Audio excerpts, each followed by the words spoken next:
Hi everyone, it's Caroline bringing you guys this week's patient update.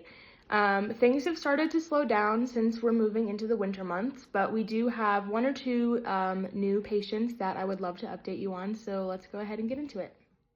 First for this week, we have Merlin 111124. This bird came to us from Iona, Idaho after being found unable to walk in the finder's yard.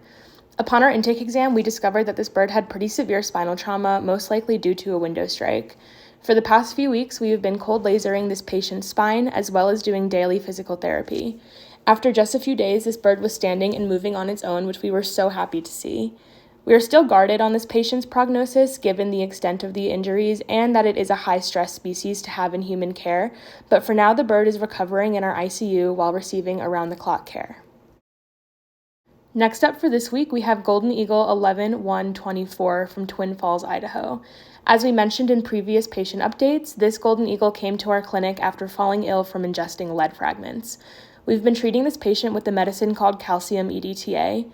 This medicine works by binding to the lead in the bloodstream and passing through the kidneys to eventually be excreted.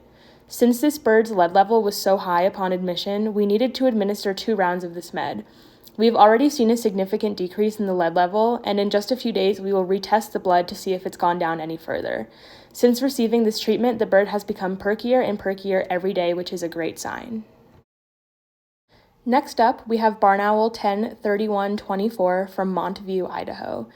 This bird was found in a hay bale after the parents abandoned the nest or were unable to return for many reasons. Unfortunately, this nest did have other chicks that did not survive.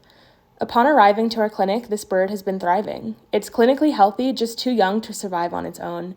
In this picture, you can see that the bird is in a defensive position, which is exactly what we want to see from a young bird.